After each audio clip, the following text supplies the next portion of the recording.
30 acres of land that we had just purchased.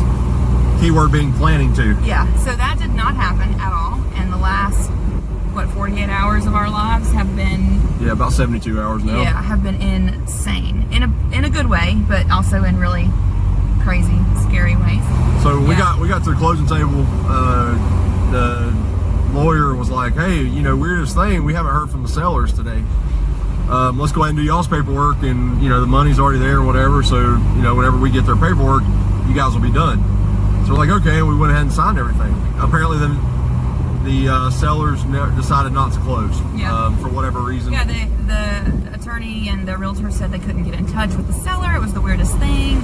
That's so weird. They've never had that happen before. They can't get in touch with them. And I'm like, well, how hard is it to get in touch with people? And I looked them up on Facebook and found them, and we ended up finding out they didn't want to close on the property. They had changed their minds.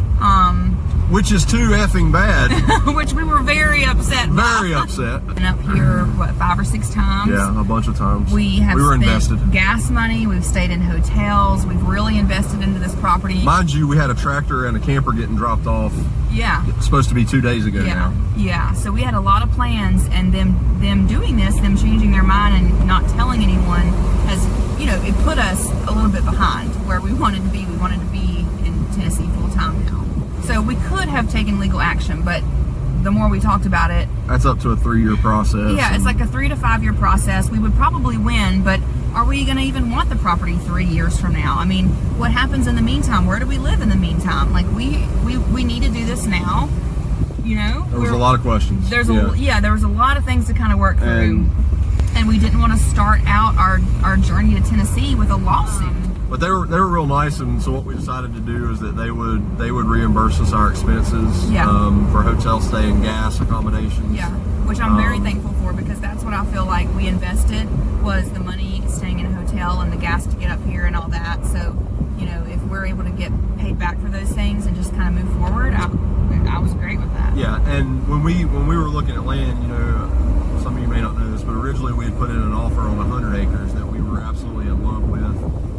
And we got outbid and didn't get the property, which actually turned out being a blessing, because I don't know what we would have done with 100 acres. It was also the most expensive property, so it would have put a very big strain on us financially that we didn't realize at the time. Yeah, that we didn't need. Yeah, so that was the first plan that just didn't really work and out. so when we decided that, we were of course disappointed about that. When we decided we were going to go back and look at land, we decided we weren't going to do it without a plan B, plan A and a plan B.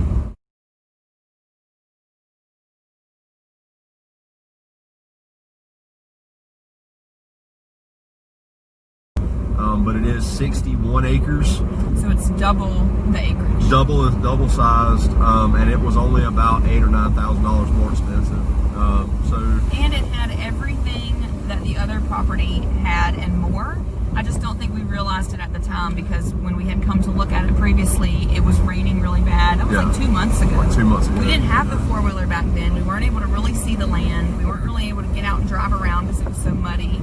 So we didn't really, I especially didn't know what the land had to offer. Josh could kind of picture it, but I couldn't really see it. And it was full disclosure, it was my number one choice. From the beginning. From the beginning. Yeah. Ultimately though, if Mama's happy, everybody's happy, and Carly was very, very happy with the 30 acres, and I loved it as well. Like I'd have been perfect. Yeah, and I think that land would have still served us great had it gone through. But I'm actually really thankful that didn't go through now, because being out there, we spent the whole day out there driving around on the 4-wheeler.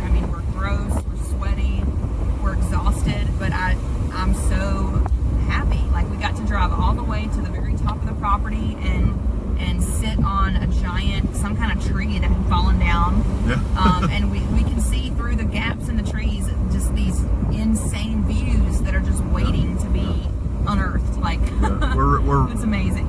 Pretty much another 500 feet higher than we were on the other properties. Yes. So yeah, we are now under contract on 60 acres. Yes.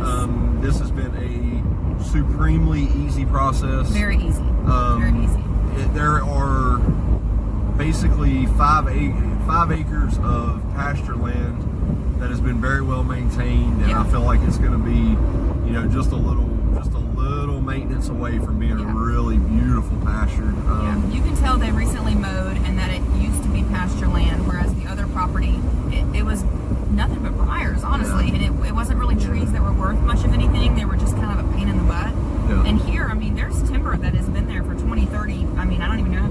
some of those trees are definitely 60 years Yeah, old. some of them are past the time ready to be harvested. So I mean, we're gonna have timber for days. It's gonna be great. And then the creek, I mean, the creek is just.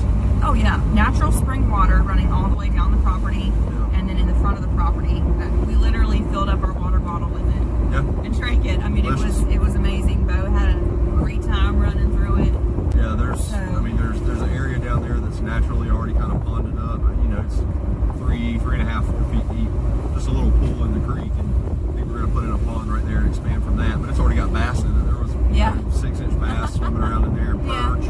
Bo ran in there and scared him off. Yeah, but it's really. I'm just so thankful. I keep having moments where I realize that I'm so thankful that things work out the way that they do, and I'm so thankful that certain properties fell through so we can end up with this one. And I'm glad that I wasn't too stubborn or too, we weren't too slow to miss out on this, because it really is everything we wanted and more. And it just makes me realize that far too often I spend way too much time like worrying about the past or worrying about being upset that it didn't work out and saying it's not fair, and you just can't do that. 100%. You just cannot, you can't take that as a failure or take that as a mistake. You just learn from that and you move on and you do better and you learn how to, grow from it. Well, and you had said to me the other day that the lesson that you learned from this was to not get too emotionally invested.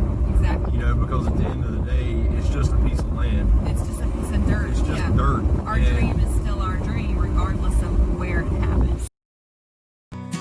Sure did, yeah. And we wanted to make a video about it a couple of nights ago, but I was honestly so furious. I was like, I can't do it. Like, I'm just not in the mood for it. So we watched like 4 episodes of The Bachelor. Yeah. Because we just couldn't deal with it.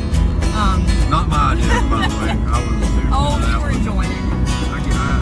I gotta say, the early Bachelor season was far better. Jason Mesnick, whatever his name is, I'm rooting for him. He looks like every other guy ever on The Bachelor. He's like a brunette Peter. He's like a manicured ball sack walking around. He's a very, I don't know. He's like a. The ball sack doesn't sound like a good way to describe somebody. It's not. I don't think it's a good thing. I think he's probably a bachelor tool. I think they're all. Oh, he's probably a good guy. He and Molly are married now. Yeah, and he's got all those babies. They got a bunch of babies. Yeah, okay. I think they're pretty happy. Well, the last few bachelors I've seen have been freaking good. But anyway. We just like to hate on people for no reason. Like, we'll just find a reason to be like, weirdos. We're seriously not hating on Weirdos, yeah. It's around. Oh, shit.